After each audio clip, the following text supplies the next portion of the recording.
Hi students, last lecture में हमने अपना chapter carbon and its compound जो कि हमारा चैप्टर 4 था उसको कंप्लीट किया था। अब इस लेक्चर के अंदर हम उसकी बैक एक्सरसाइज करने जा रहे हैं। तो चलिए आप अपने सामने अपनी एनसीईआरटी बुक्स खोलिए और एक एक क्वेश्चन मेरे साथ पढ़िए और हम उसका सॉल्यूशन क्या होगा वो अपने रजिस्टर में नोट डाउन करेंगे।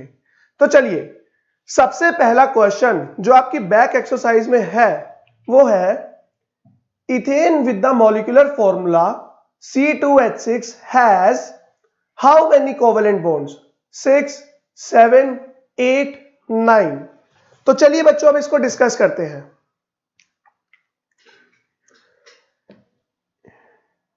इथेन, अब जैसा कि हम सब जानते ही हैं, अगर हमारा नाम में इथ है तो इसका मतलब इसमें नंबर ऑफ कार्बन एटम्स कितने होंगे?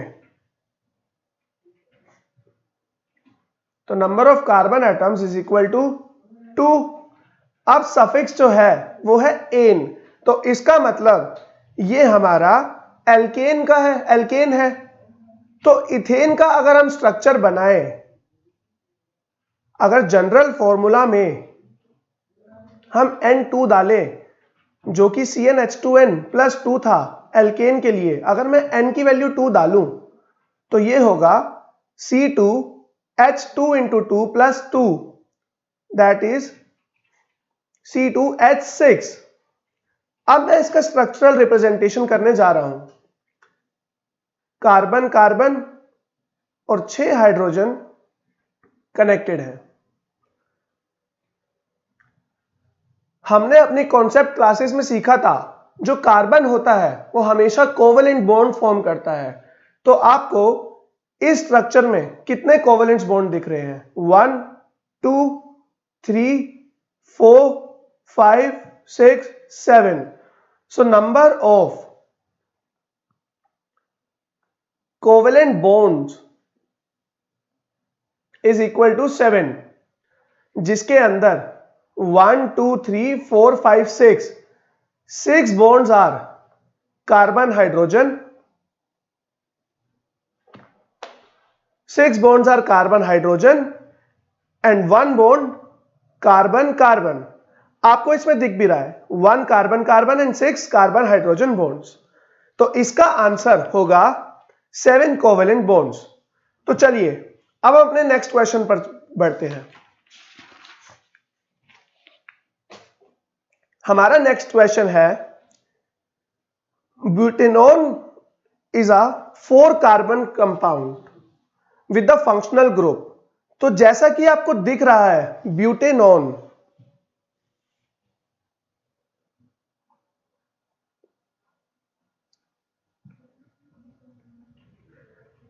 ब्यूट मतलब नंबर ऑफ कार्बन एटम्स 4। अब आपको इसमें सफिक्स पर ध्यान देना है। ओन किसके लिए, किस फंक्शनल ग्रुप में हम ओन का यूज करते थे? तो बच्चों इसका आंसर है कीटोन। कीटोन के अंदर जो हम सफिक्स यूज करते थे वो होता था ओन।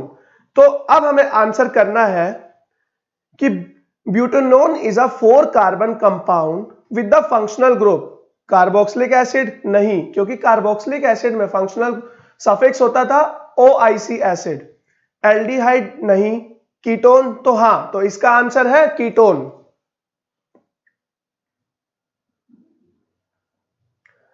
अब आते हैं अपने क्वेश्चन नंबर 3 पर। तो चलिए बच्चों पहले हम देखते हैं क्वेश्चन नंबर 3 है क्या। While cooking, if the bottom of the vessel is getting blackened on the outside, it means that। तो बच्चों जब भी कोई गैस हमारी फ्यूल गैस होती है, अगर वो कंप्लीटली बर्न नहीं कर पाती है तो उसकी वजह से यूटेंसिल्स पे कार्बन की कोटिंग हो जाती है। तो इसका आंसर है, अगर जो हमारे यूटेंसिल्स या वेसल्स होते हैं नीचे उन पर ब्लैक फिल्म चढ़ जाए तो किसकी वजह से? नोट मतलब उसमें ब्लैक कोटिंग जो हमारी होती है वो फ्यूल के इररेगुलर बर्निंग की वजह से होती है। तो बच्चों इसका आंसर क्या होगा? The food is not completely, गलत। The fuel is not burn completely, तो ये है इसका आंसर। तो हमेशा हम याद रखेंगे जब हमारी फ्यूल गैस कंप्लीटली बर्न नहीं करती तो कार्बन की एक ब्लैक कोटिंग चढ़ जाती है हमारे वेसल्स पे, हमारे यूटेंसिल्स पे। तो अब हम आगे बढ़ते हैं अपने क्वेश्चन नंबर 4 पर। तो क्वेश्चन नंबर 4 क्या कहता है? Explain the nature of the covalent bond using the bond formation in CH3Cl। तो चलिए बच्चों, इसको अब हम डिस्कस करते हैं। सबसे पहले CH3Cl बनाने के लिए मुझे 3 हाइड्रोजन एटम्स चाहिए होंगे। ये हमारा इलेक्ट्रॉन दिखा रहा है आउटर मोस्ट शेल में, प्लस मुझे एक कार्बन एटम चाहिए होगा, प्लस मुझे एक क्लोरीन एटम चाहिए होगा। क्लोरीन के आउटर मोस्ट शेल में, क्योंकि वो हैलोजन है, आउटर मोस्ट शेल में होते हैं 7 इलेक्ट्रॉन्स। तो जब मैं इन तीनों को मिला दूंगा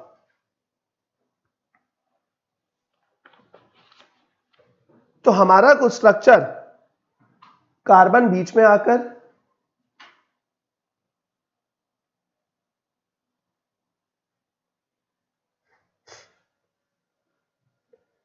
Cl यहां पर,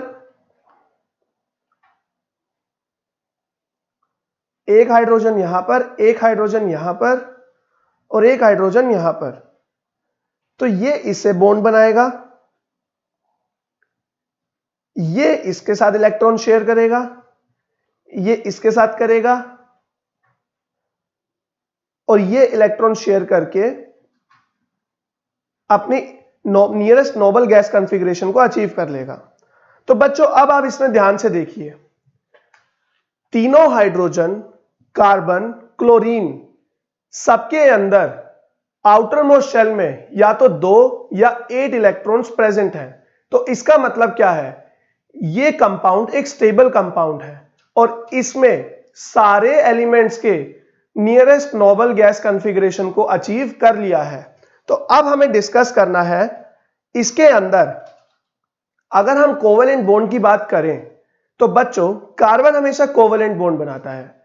तो इसके अंदर 3 कार्बन हाइड्रोजन कोवेलेंट बॉन्ड है और एक carbon chlorine covalent bond present है।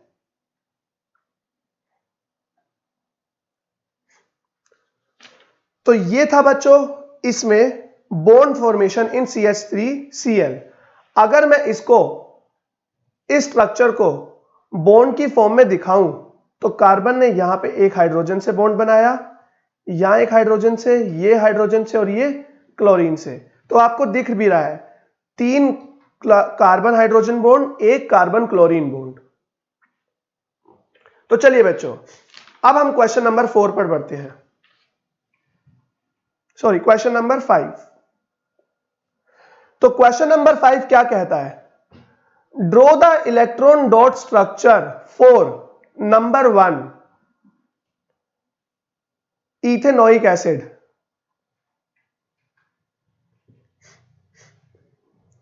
तो जैसा कि हम सब जानते ही हैं, इथेनोइक एसिड होता है CH3COOH। तो इसके लिए अगर इलेक्ट्रॉन डॉट स्ट्रक्चर बनाना है तो सबसे पहले इसके लिए मुझे कितने कार्बन एटम्स चाहिए? 2 कार्बन एटम्स चाहिए, प्लस 4 हाइड्रोजन एटम्स चाहिए, प्लस 2 ऑक्सीजन एटम्स चाहिए। तो बच्चों जब ये आपस में मिलकर बॉन्ड फॉर्मेशन करेंगे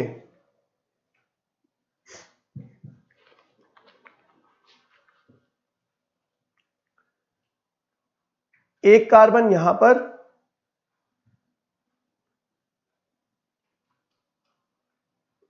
एक हाइड्रोजन यहां पर, दूसरा हाइड्रोजन यहां पर, तीसरा हाइड्रोजन यहां पर,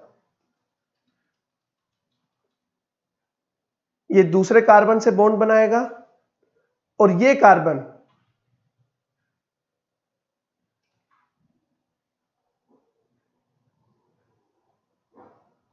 ऑक्सीजन,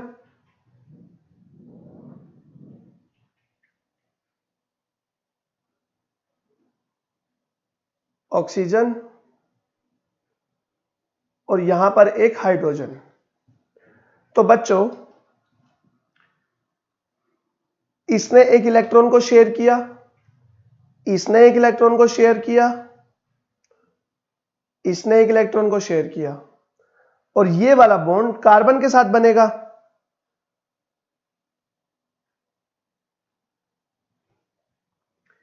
इस कार्बन ने ऑक्सीजन के साथ डबल बॉन्ड बनाया तो 2 इलेक्ट्रॉन की शेयरिंग, इसने इसके साथ एक बॉन्ड बनाया और इसने इसके साथ एक बॉन्ड बनाया। तो अब आप ध्यान से देखिए, अगर मैं तीनों सारे हाइड्रोजन की बात करूं जी, इस कंपाउंड में 4 हाइड्रोजन प्रेजेंट है, 1 2 3 4। तो क्या सारे हाइड्रोजन के पास 2 इलेक्ट्रॉन हैं? तो इसने नियरेस्ट नोबल गैस कॉन्फ़िगरेशन को अचीव कर लिया। तो जी हां, कर लिया। अब हम बात करते हैं इस कार्बन की। अगर नियरेस्ट नोबल गैस कॉन्फ़िगरेशन को अचीव करना है तो कार्बन के आउटर मोस्ट शेल में होने चाहिए 8 इलेक्ट्रॉन्स। तो चलिए हम देखते हैं क्या कार्बन के आउटर मोस्ट शेल में 8 इलेक्ट्रॉन्स हैं। तो 1 2 3 4 5 6 7 8। तो इसका आंसर है हां है। तो कार्बन ने भी नियरेस्ट नोबल गैस कॉन्फ़िगरेशन को अचीव कर लिया। उसी तरीके से इस कार्बन ने भी कर लिया, 1 2 3 4 5 6 7 8। अब ऑक्सीजन की बात करते हैं। इस ऑक्सीजन के पास 6 इलेक्ट्रॉन पहले से ही प्रेजेंट थे और कार्बन के 2 इलेक्ट्रॉन्स को इसने शेयर किया और अपने आउटर मोस्ट शेल को कंप्लीट करा। उसी तरीके से इस ऑक्सीजन के पास 6 इलेक्ट्रॉन थे, पर इसने एक कार्बन का इलेक्ट्रॉन लिया और एक हाइड्रोजन का इलेक्ट्रॉन शेयर किया और उसी तरीके से 8 इलेक्ट्रॉन कंप्लीट कर नियरेस्ट नोबल गैस कॉन्फ़िगरेशन को अचीव कर लिया। तो इस कंपाउंड में सारे एलिमेंट्स के अंदर आउटर मोस्ट शेल में या तो 2 या 8 इलेक्ट्रॉन्स अब आ चुके हैं। तो इसलिए ये कंपाउंड एक स्टेबल कंपाउंड है। इस रिप्रेजेंटेशन को हम डॉट स्ट्रक्चर भी बोलते हैं, जिसको हमने पहले बहुत डिटेल में डिस्कस किया था। तो नेक्स्ट क्वेश्चन हमारा जो है, हमें डॉट स्ट्रक्चर बनाना है H2S का। अब H2S के लिए मुझे 2 हाइड्रोजन के एटम्स चाहिए और एक सल्फर का।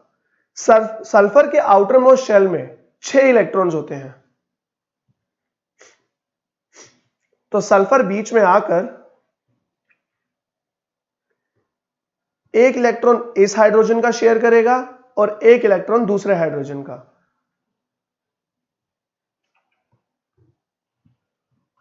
और इस तरीके से ये कंपाउंड बनेगा। तो ये है electron dot structure for H2S। अब हमें थर्ड पढ़ना है। थर्ड है प्रोपेनॉन का। प्रोपेनॉन का स्ट्रक्चर होता है प्रोप, जैसा कि आपको दिख ही रहा है। प्रोप मतलब कितने कार्बन एटम प्रेजेंट होंगे? प्रोप मतलब 3 कार्बन एटम्स। तो CH3 CO CH3, ये है फॉर्मूला फॉर प्रोपेनॉन। अब तो इसके अंदर हमें कार्बन एटम्स कितने चाहिए? हमें चाहिए 3 कार्बन एटम्स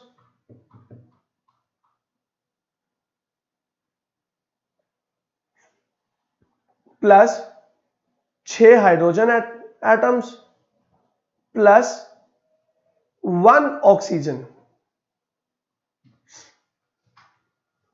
तो बच्चों जब ये आपस में रिएक्ट करेंगे तो हमें प्रोपेनॉन का स्ट्रक्चर, जो डॉट स्ट्रक्चर हमें बनाना है, वो होगा, पहले हम एक कार्बन को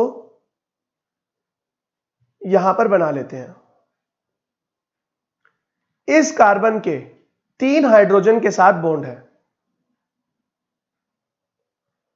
तो ये हमने दिखा दिया 3 हाइड्रोजन के साथ बॉन्ड।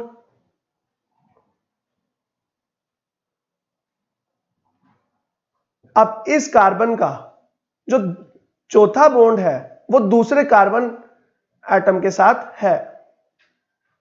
तो हमने एक और कार्बन यहां बनाया और उसके साथ ऐसे बॉन्ड इसका दिखा दिया।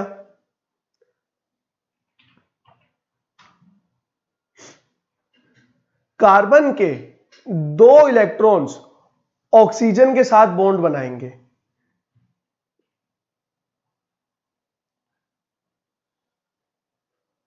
तो ये ऑक्सीजन के साथ बॉन्ड बनाया और ऑक्सीजन के आउटर मोस्ट शेल में 8 इलेक्ट्रॉन्स कंप्लीट किए। अब जो चौथा इलेक्ट्रॉन प्रेजेंट है इस कार्बन एटम में, वो तीसरे कार्बन एटम के साथ बॉन्ड फॉर्मेशन करेगा। तो इसने इसके साथ बॉन्ड फॉर्मेशन किया। अभी इस कार्बन के आउटर मोस्ट शेल में 3 इलेक्ट्रॉन प्रेजेंट हैं और 3 ही हाइड्रोजन हमें अटैच करने हैं। तो इन तीनों इलेक्ट्रॉन के साथ 3 हाइड्रोजन अटैच हो जाएंगे। तो इसका डॉट स्ट्रक्चर कुछ इस तरीके का बन जाएगा।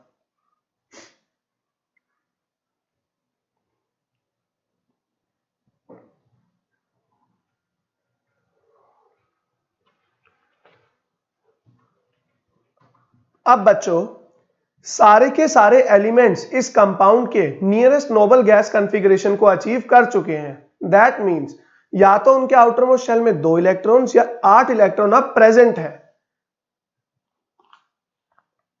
बच्चों, आप इस बात से कंफ्यूज मत होना कि 2 इलेक्ट्रॉन या 8। हाइड्रोजन के केस में आउटर मोस्ट शेल कंप्लीट जब माना जाता है जब उसमें 2 इलेक्ट्रॉन्स होते हैं। बाकी सारे एलिमेंट्स में number of electrons in outer most shell should be 8। तो चलिए अब हम चौथा, जो कि हमारा इस क्वेश्चन का लास्ट पार्ट है, वो करेंगे। हमें F2 का स्ट्रक्चर बनाना है।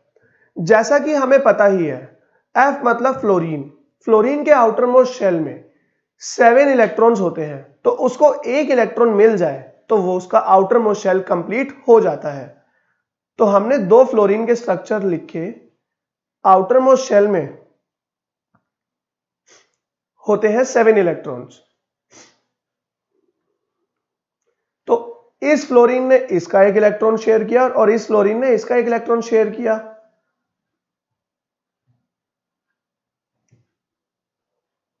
तो हमारा डॉट स्ट्रक्चर होगा 2 इलेक्ट्रॉन इन बिटवीन, 2 इलेक्ट्रॉन यहां, 2 इलेक्ट्रॉन यहां, 2 इलेक्ट्रॉन यहां,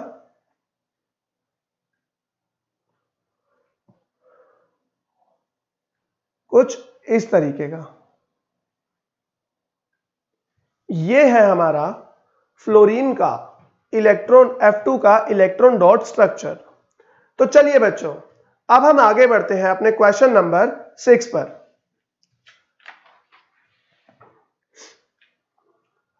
क्या कहता है question number 6? What is an homologous series? Explain with an example. तो बच्चों, होमोलोगस सीरीज हमने बहुत डिटेल में पढ़ रखा है। तो आपको याद दिलाने के लिए मैं आपको एक बार ये दोबारा बता देता हूं। होमोलोगस सीरीज वो सीरीज होती है जिसके अंदर 2 कंपाउंड्स के बीच का डिफरेंस CH2 होता है। अगर मैं बात करूं एल्केन सीरीज की, एल्केन में अगर पहला कंपाउंड है C2H6, दूसरा कंपाउंड है C3H8, तो बच्चों इन दोनों में डिफरेंस है CH2 का।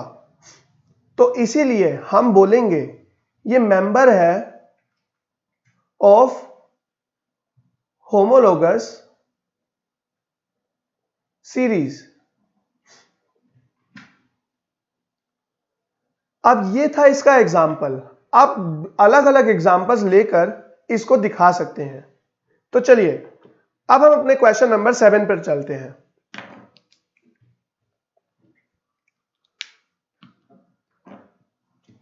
Question number 7।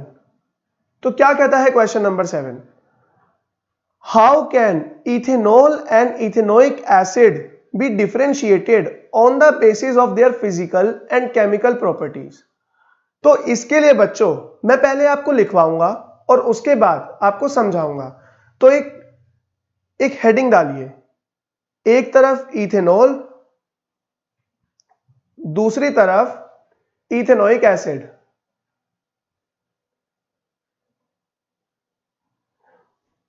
and draw a line in between to distinguish them.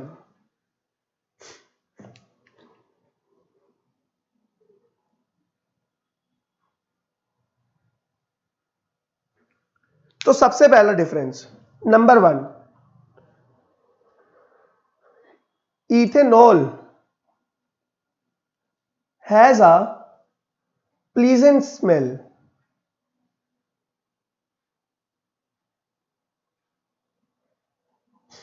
Point number 1 of ethanoic acid.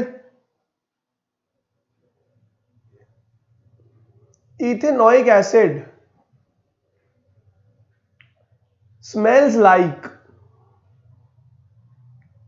a vinegar. Ethanol की जो स्मेल होती है वो प्लेजेंट होती है, बट इथेनोइक एसिड की जो स्मेल होती है, जो हमारे घर में विनेगर यूज होता है, वो उसकी तरीके से वैसी होती है। अब second point, the boiling point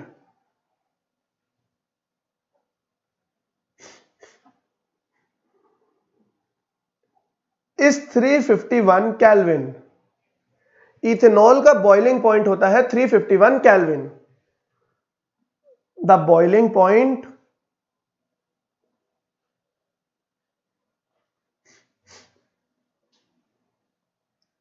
of ethanoic acid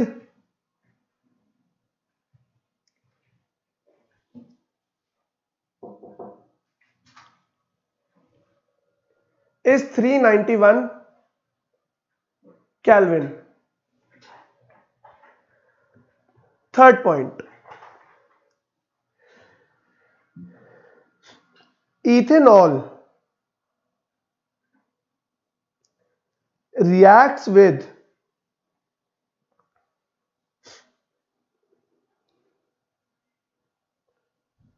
alkaline KMnO4 to give ethanoic acid। ये रिएक्शन बच्चों हमने पहले भी पढ़ रखा है।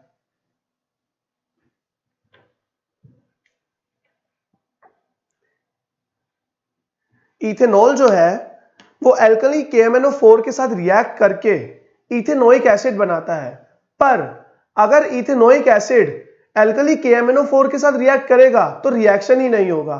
तो इस तरीके से हम इन दोनों को डिस्टिंग्विश कर सकते हैं। Ethanoic acid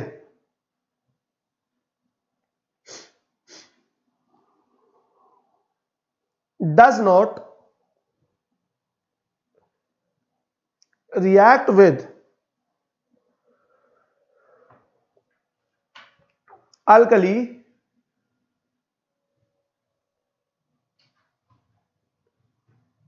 KMnO4। बहुत इंपॉर्टेंट डिफरेंस है बच्चों ये। तो चलिए अब नेक्स्ट डिफरेंस पे आते हैं।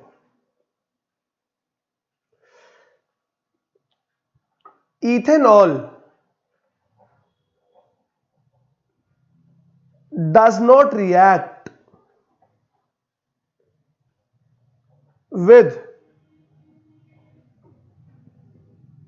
sodium, hydrogen carbonate, but ethanoic acid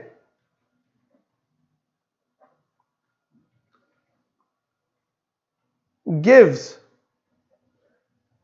brisk effervescence with sodium,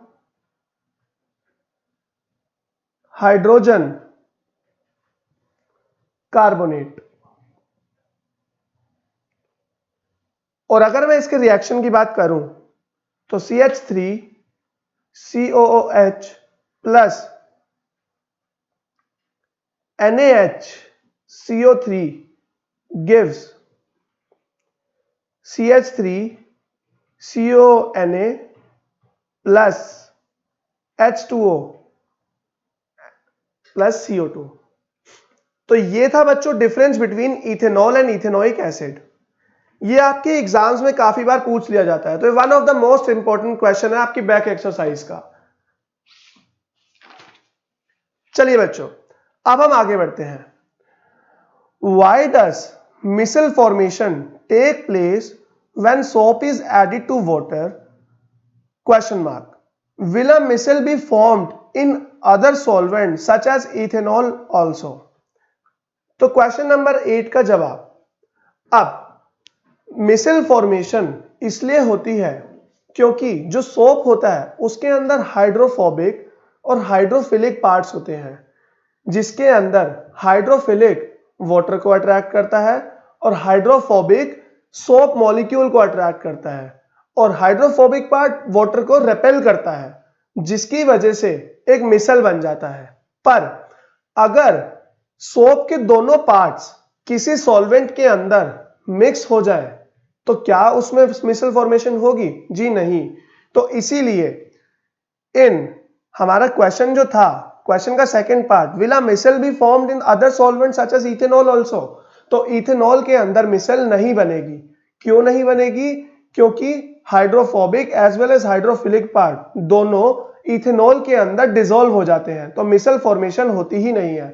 पर वाटर के अंदर मिसल फॉर्मेशन होती है क्योंकि उसके हाइड्रोफोबिक और हाइड्रोफिलिक दोनों वाटर के अंदर डिसॉल्व नहीं होते हैं। एक पार्ट वाटर को रिपेल करता है, दूसरा पार्ट वाटर को अट्रैक्ट करता है, और जो पार्ट वाटर को अट्रैक्ट करता है वो सोप को रिपेल करता है, तो इसलिए मिसल फॉर्मेशन होती है। तो अब हम बढ़ते हैं अपने नेक्स्ट क्वेश्चन पे, क्वेश्चन नंबर 9 पर। Why are carbon and its compounds used as fuel for most application? तो इस क्वेश्चन का मतलब है कार्बन और उसके most of the compounds fuels as a fuel क्यों यूज होते हैं? तो बच्चों इसका आंसर है, कार्बन के जितने भी कंपाउंड्स होते हैं वो ऑक्सीजन के अंदर जब बर्न होते हैं तो लार्ज अमाउंट ऑफ हीट निकलती है। एक गुड फ्यूल की ये एक कैरेक्टरिस्टिक है कि उसमें से ज्यादा हीट निकले। तो जिस कंपाउंड में से हीटिंग पर ज्यादा हीट निकलेगी, ऑक्सीजन की प्रेजेंस में कार्बन में से ज्यादा हीट निकलती है, तो इसी वजह से उसको हम फ्यूल की तरह यूज करते हैं। अगर हम रिएक्शन के थ्रू एग्जांपल्स देखें तो होंगे,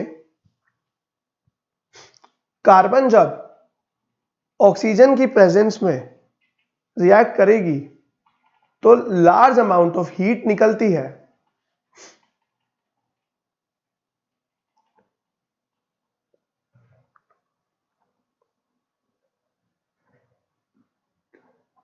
अब हीट निकल रही है, यही इसी हीट निकलने की वजह से कार्बन कंपाउंड्स को एज अ फ्यूल यूज किया जाता है। तो इसको हम लिख सकते हैं, carbon and its compounds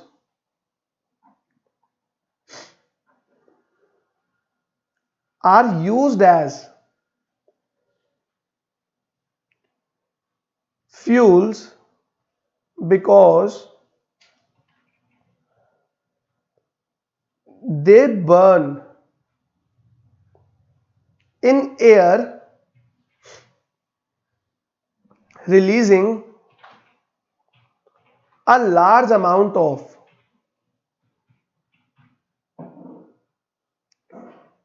heat energy। और जैसा कि अभी हमने रिएक्शन में देखा ही है, लार्ज अमाउंट ऑफ हीट निकल भी रही है। तो चलिए, ये था आंसर टू क्वेश्चन नंबर 9। अब हम डिस्कस करेंगे question number 10। Explain the formation of scum when hard water is treated with soap. तो जैसा कि बच्चों आपको पता ही है, हार्ड वाटर के अंदर calcium and magnesium salts present होते हैं।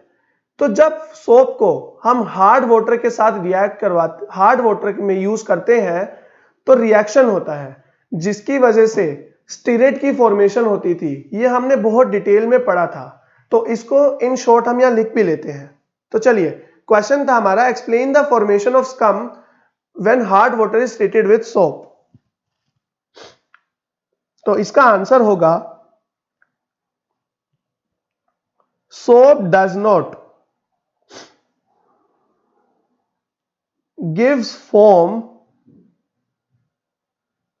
with hard water.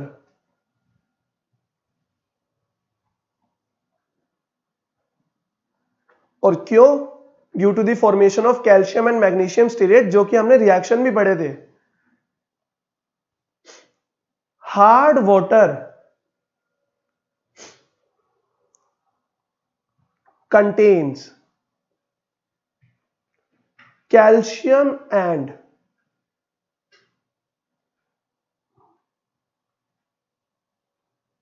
magnesium salts.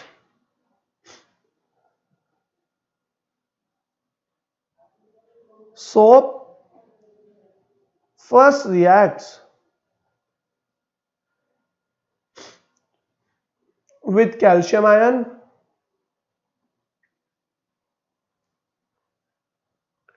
and magnesium ion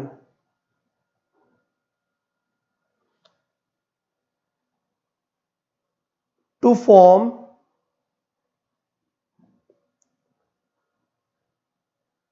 स्टीरेट्स, जो कि इनसॉल्युबल होते हैं. तो सोडियम स्टीरेट यही हमारा सोप था,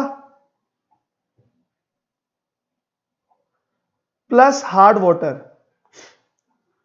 तो जब रिएक्ट करते हैं तो क्या बनाते हैं? Calcium stearate and magnesium stearate. ठीक है बच्चों. और इसकी वजह से फ्रोथ की फॉर्मेशन नहीं होती है. तो चलिए अब हम अपने नेक्स्ट क्वेश्चन पर बढ़ते हैं. तो नेक्स्ट क्वेश्चन है, what changes will you observe if you test soap with litmus paper? तो अगर सोप को लिटमस पेपर के साथ टेस्ट किया जाएगा तो क्या चेंजेस आएंगे? तो चलिए इसको हम देखते हैं.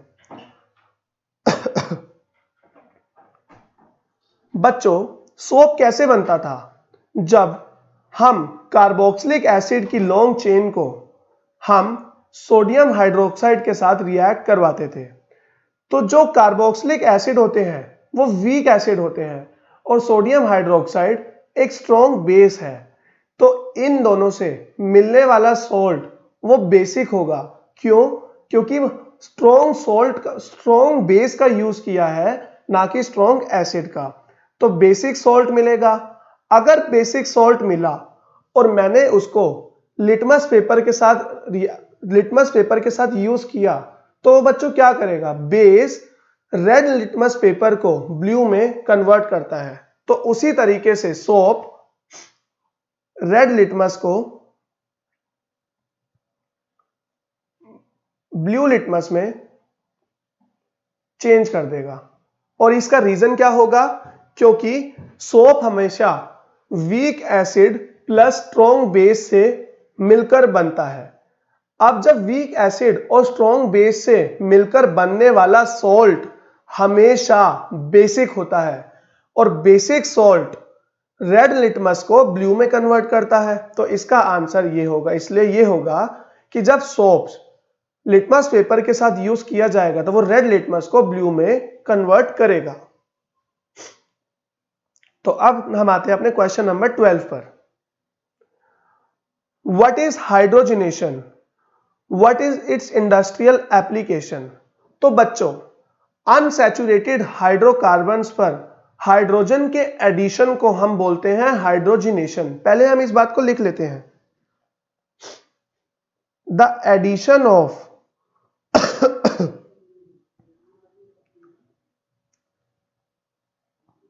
Hydrogen to an unsaturated hydrocarbon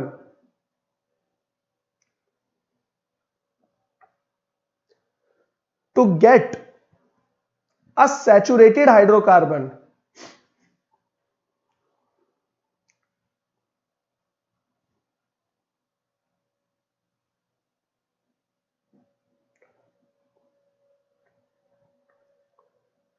in the presence of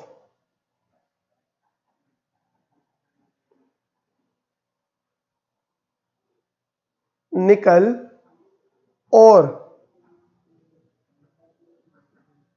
palladium metals as catalyst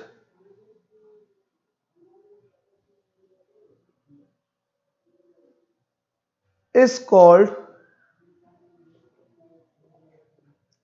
hydrogenation.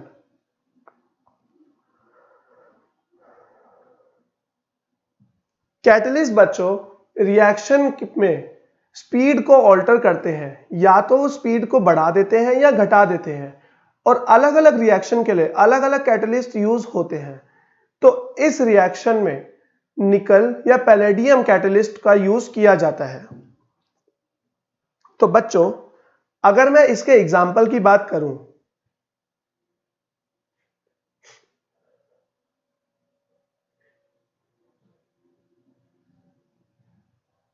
ये कोई भी ग्रुप है जो कि एक डबल बॉन्डेड कार्बन पेयर से अटैच्ड है, तो इसमें हाइड्रोजन का एडिशन निकल कैटलिस्ट की प्रेजेंस में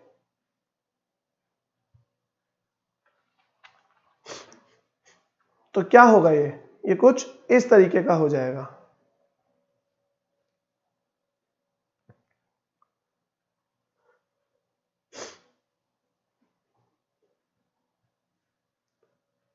तो ये हुआ हाइड्रोजनेशन।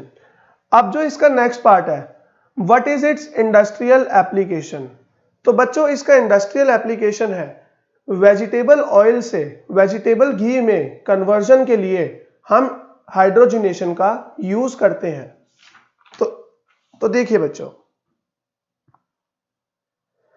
जो हमारे ऑयल्स होते हैं वेजिटेबल ऑयल्स,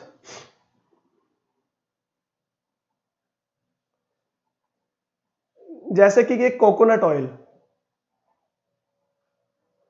इसके अंदर कार्बन डबल बॉन्ड की फॉर्म में ऐसे प्रेजेंट होता है जिससे कि दूसरे ग्रुप्स अटैच्ड होते हैं। फिर अगर मैं चाहता हूं वेजिटेबल ऑयल से वेजिटेबल घी में कन्वर्ट करने के लिए हम हाइड्रोजनेशन का यूज करते हैं।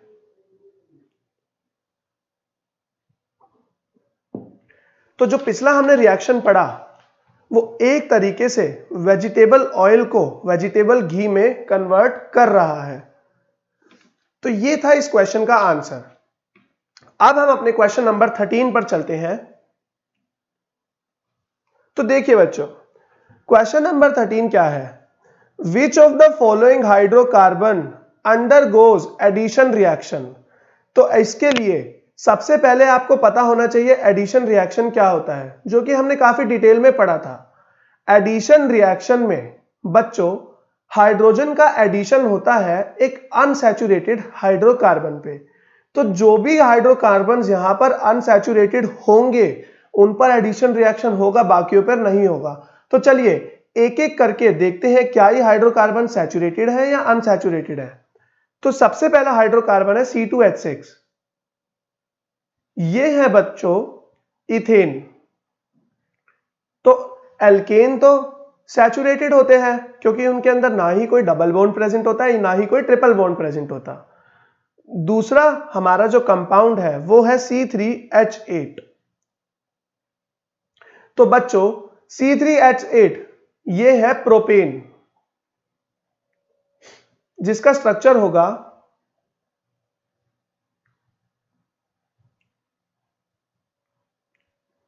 ये,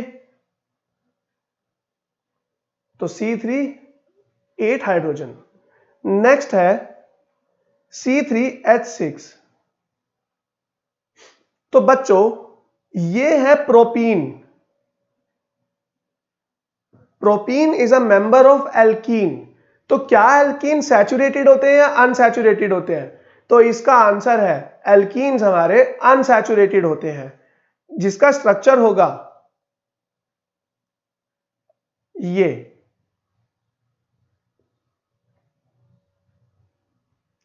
तो बच्चों इसमें से सबसे पहला कंपाउंड है C3H6 जिस पर एडिशन रिएक्शन हो जाएगा। अब हम आगे बढ़ते हैं। नेक्स्ट हमारा जो कंपाउंड है वो है C2H2, इसे हम कहते हैं इथाइन, जिसका स्ट्रक्चर होता है ये। तो बच्चों ये भी एक अनसैचुरेटेड हाइड्रोकार्बन है, तो इस पर भी एडिशन रिएक्शन हो जाएगा। तो ये हो गया हमारा इस लिस्ट का सेकेंड मेंबर जिस पर एडिशन रिएक्शन होगा। अब नेक्स्ट कंपाउंड है मीथेन। तो क्या मीथेन पर एडिशन ऑफ हाइड्रोजन हो सकता है? तो नो। तो इस क्वेश्चन का आंसर है C3H6 and C2H2 can undergo addition reaction. तो क्वेश्चन अब हम बढ़ते हैं अपने सेकेंड लास्ट क्वेश्चन पे, that is question number 14। Give a test that can be used to differentiate between saturated and unsaturated hydrocarbons. तो चलिए बच्चों, इसको मैं पहले आपको लिखवा देता हूं और उसके बाद इसे समझेंगे। If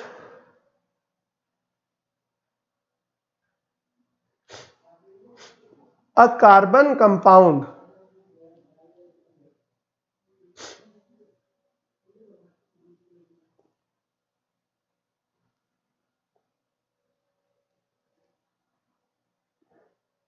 decolorizes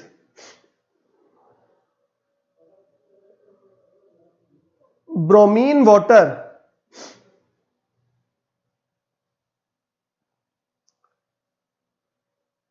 it will be a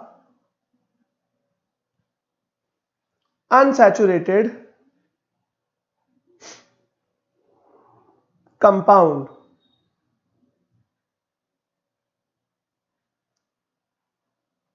And if it does not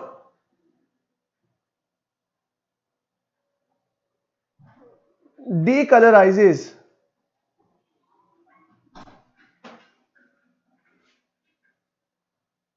bromine water,